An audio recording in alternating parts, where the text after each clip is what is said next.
we've actually seen that cells beginning to spread out of the northeast into different parts of the country. So Kogi, ever since Ansaru planted the cell in Kogi back in about 2012, it's grown stronger. Nothing has been done about it. Okene is a hotbed of jihadi preaching now. ISWAP is present in Okene. Okene is give or take about 100 kilometers from Owo. So it is entirely possible. I'm not saying that that's what happened. The one thing that we don't do very well around this part, unfortunately, is nuance.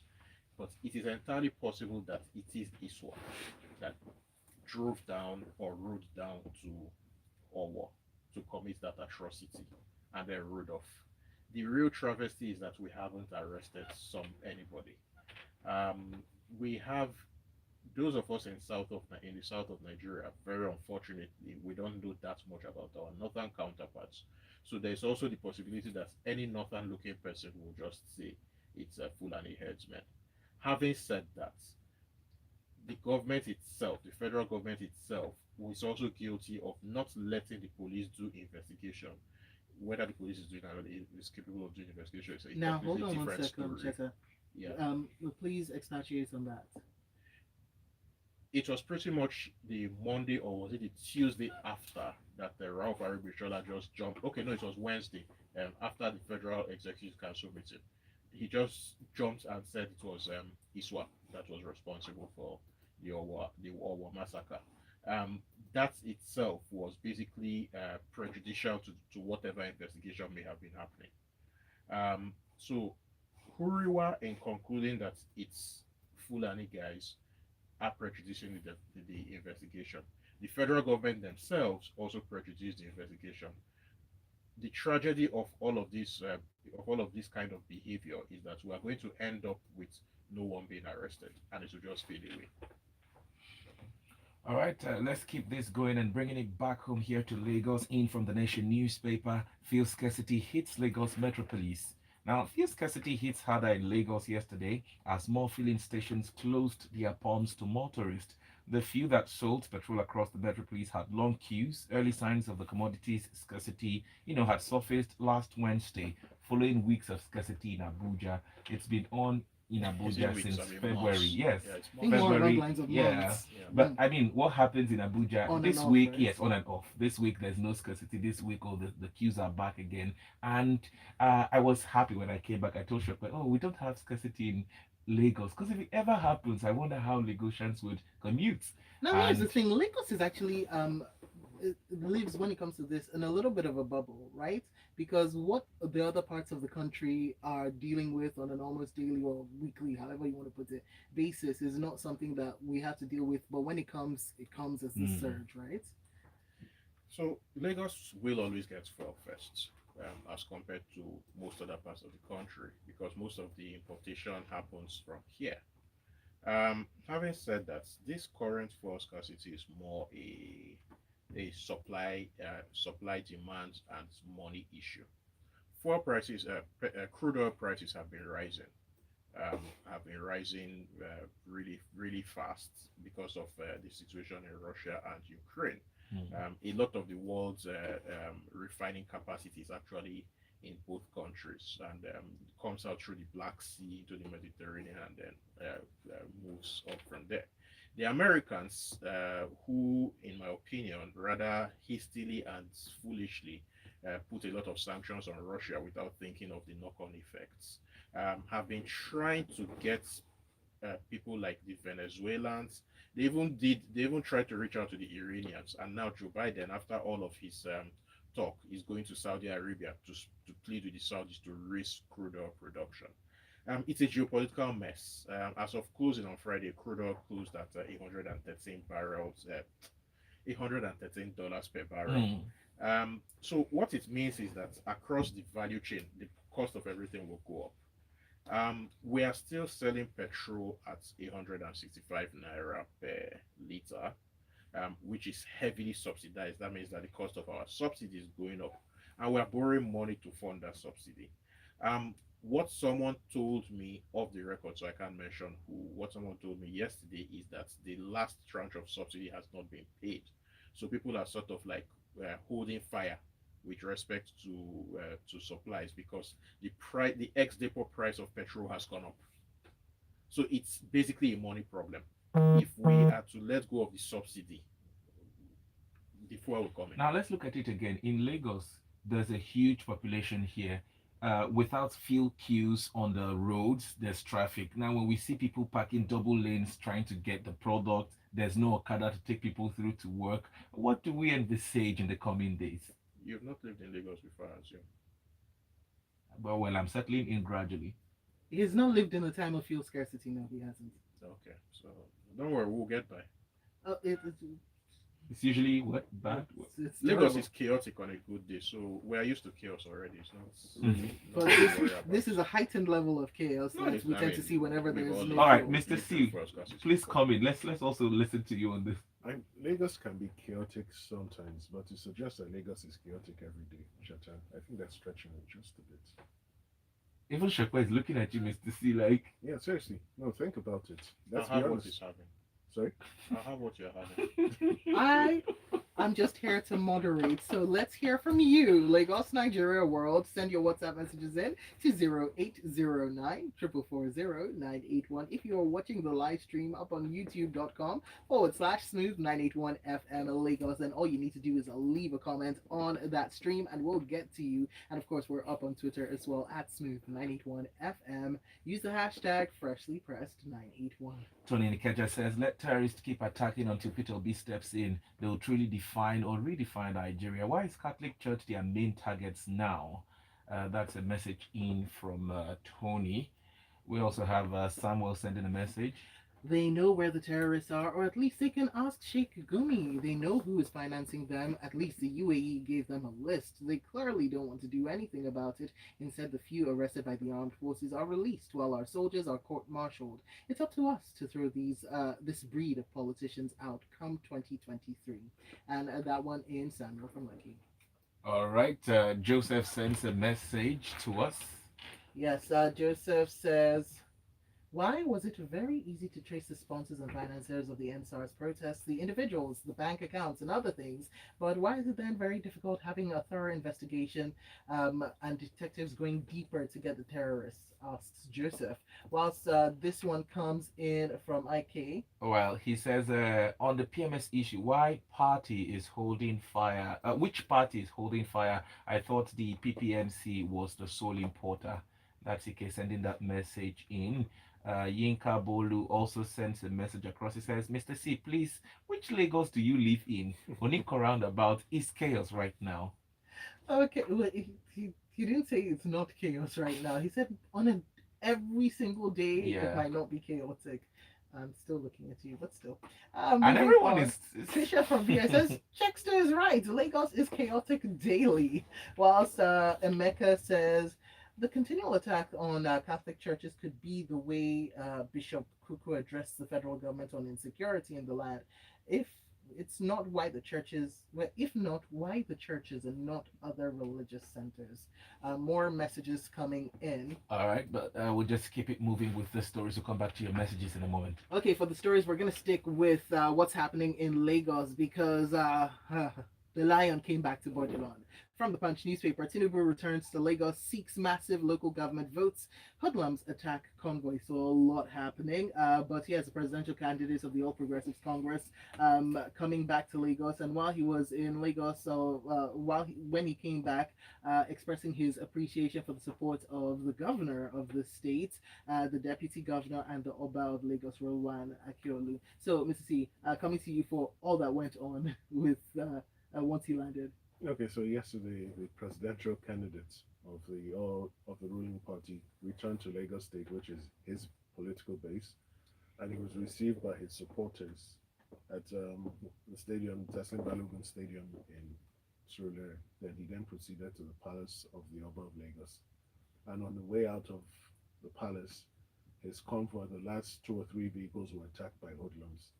Ostensibly, it's possible that the money that was given to them didn't go around, and they were expressing their anger. But beyond all of this, his major reason for coming back was to thank his political base for supporting him and reminding them of the bigger task ahead to get him elected and how they had to close ranks and ensure that they delivered Lagos for him.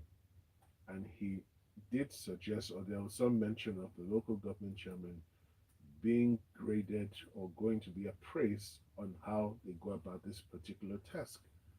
Now, you would think for a second that you would appraise local government chairmen and their legislative councils based on their performance to the public, not performance to an individual. But this is Lagos, this is Nigeria, this is our current warped reality. It's not going to it's not going to change anytime soon, unless there's some external intervention. But by and by, that's In what just, form are you thinking? When you talk about external interventions, isn't the interventions shouldn't, or rather, shouldn't the intervention in a democracy come from the people and their expectations and their demands? no. So when I say Mhm. external intervention, ordinarily it should be the people within the system that change the system. However, what we have seen is that the people in this current system are not yet ready to change. They do not yet appreciate the need to change now. And case in point, the election in Ekiti on Saturday, Oh boy. where you saw misguided Nigerian youth holding Naira notes, which purportedly were given to them during the election, and being happy that they ostensibly or purportedly sold their votes.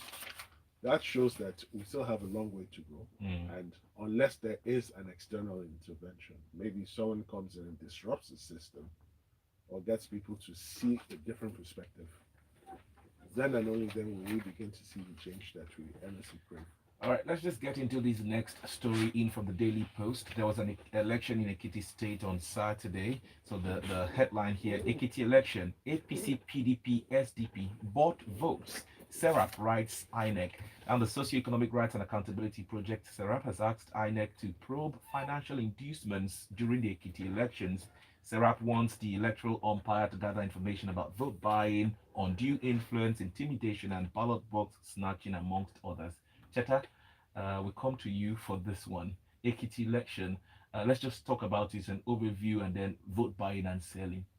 What's the overview? APC won by more than SDP and PDP combined. So, Also to mention, SDP came second, PDP third in that election. it's the election is first past the post, so who comes second does not matter. No, but I mean, sorry, Cheta, but a lot of people will look at PDP as a strong party in Ekiti State, but SDP came No, second in that if people election. had been following it, they would realize that Fayose messed them up. I mean, the moment Fayose did what he did during the primaries, it was sealed for PDP. When Shegun Oni threw his toys out of the pram and moved, it was done. I don't think that that's the issue. I think that Sarah is on the right track in writing INEC to complain about vote buying. But for me, the bigger issue is the fact that even in the southwest, where voter turnout has always been relatively decent, you had 36% voter turnout in Saturday's elections. That's a problem. Um, uh, 12 years ago, those were the levels of turnout in the southeast. So essentially, the southwest is headed towards southeast territory, which is disenfranchisement by choice. People are becoming disconnected from the government. I think that too much hula baloo is made about buying of votes. We need to be realistic, and this I think this is something that the middle classes in Nigeria don't get. Mr. C is looking at me like if I'm about to utter sacrilege. I'm listening to you. People will sell their votes in Nigeria. It was during the 2007, well, sorry, not 2007, 11. no, 2014 elections in Anambra that realization hit me and hit me in the guts. Sorry, 2013. Um, I was in Newi and I was speaking with, I saw people sell their votes and I dragged the guy across and was like, what is this? And the guy looked at me as if I was mad and then explained to me the principle behind selling his votes. Which is And basically it's the only thing that the money that they get from there is the only thing that they get from the political class. No, at the end of the day, That's Cheta, their own reasoning. So if no, we we no have to hold put on, it in if we context. look at it, voting by its very nature is a contractual thing. So in Yes. other So we climes, have to look at it you in get a promise context. fulfilled for your According vote. to the NBS, according to the National Bureau of Statistics or Nigerian Bureau of Statistics, whatever I want to call it, the median income in this country is 137,400 naira per annum. Break that down monthly for us. That's 11,450 naira per month. That's the median income in this country. So all of us in this studio are rich by Nigerian standards. Anybody who earns 30k a month, the national minimum wage, is rich by Nigerian standards. So now, when we hear about voting, if somebody earns 11,450 naira, which according to the current exchange rate is just shy of $19 per month, a politician coming to offer him $10,000 just for a vote, it's a good deal. 10,000 naira $10,000. is Sorry, 10,000 naira. 10,000 naira is Okay. not even what we were looking at. Some people were, according to one 500 election naira. observer, selling their votes for as low as 500 naira. Again, it's Putting that in again, context. it depends. So, what is median? Median is basically a mid figure. So, which means that the politicians have probably mapped the whole place and decided, okay, in Ikore Ekiti, for example, median wage is 2,000 naira. So, at that point, 5,000 naira, 500 naira looks is a good deal, and this is something that we need to really understand because I think we underestimate the scale of the problem when we look at it. Poverty has eaten so deep into the fabric of Nigeria that everything has become transactional. So I will repeat again that thing that okay, you were not here back then, but it was Fulu that almost killed me for saying it back then. We need to get rid of universal suffrage.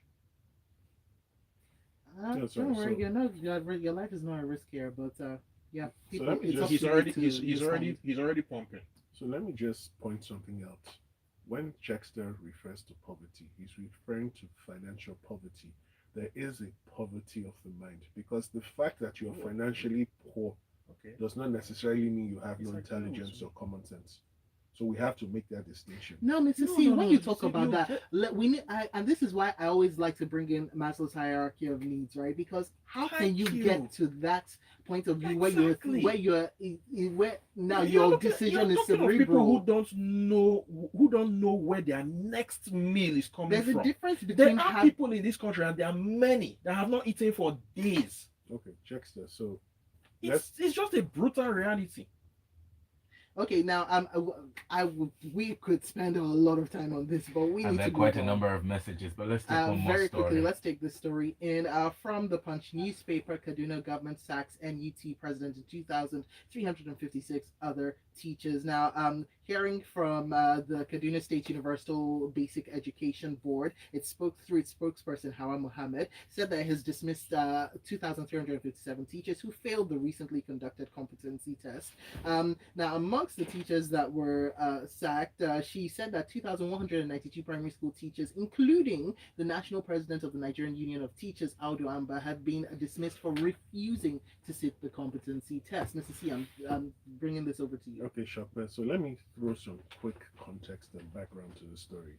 In December 2018, as part of its efforts to clean up and sanitize the education sector in Kaduna State, the state government conducted a competency test for its teachers.